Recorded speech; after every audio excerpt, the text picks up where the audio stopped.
Badan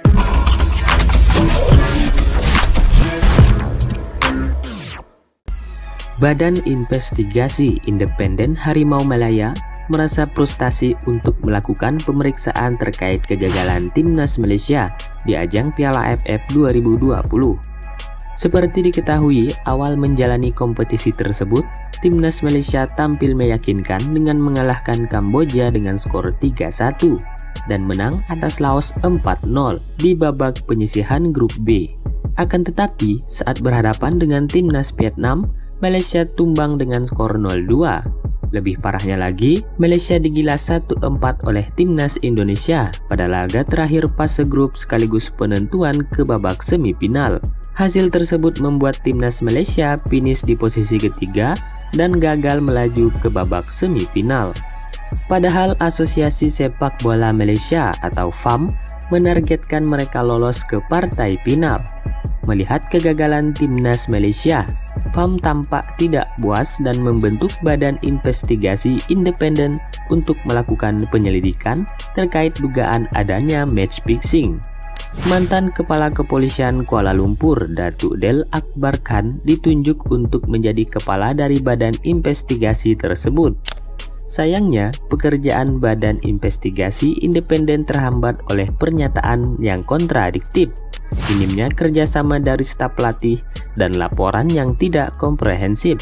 Penyidik mengungkapkan temuan mereka dan membuat rekomendasi kepada FAM.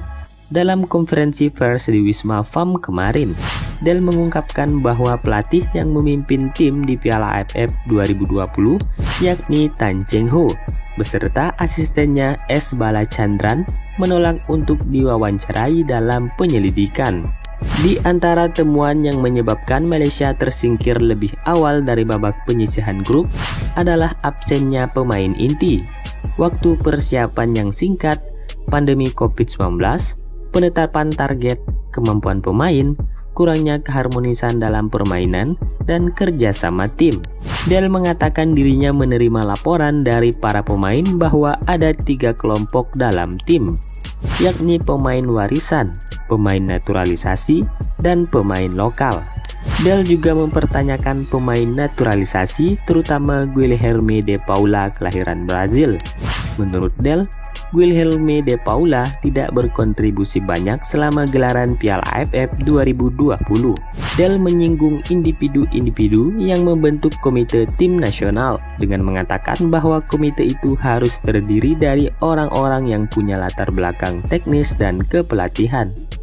Sementara itu, Presiden FAM Datuk Hamidin Amin mengungkapkan bahwa Datuk Yusof Mahadi telah mengundurkan diri sebagai manajer tim.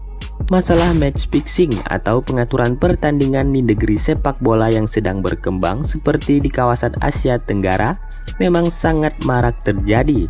Kasus itu umumnya melibatkan bandar judi dan hanya sebagian kecil kesepakatan jahat antar tim atau pengurus. Indonesia pernah mengalami hal itu yang kemudian populer dengan sebutan sepak bola gajah saat Timnas Indonesia melawan Thailand di Piala Tiger tahun 1998. Vietnam juga pernah diguncang match fixing sebelum bangkit menjadi kekuatan baru sepak bola Asia Tenggara saat ini. Belum lama ini 45 pemain Laos terkena hukuman atau sanksi tak boleh bermain bola seumur hidup dari FIFA. Hal itu karena keterlibatan mereka dalam kasus pengaturan pertandingan di turnamen internasional beberapa tahun terakhir.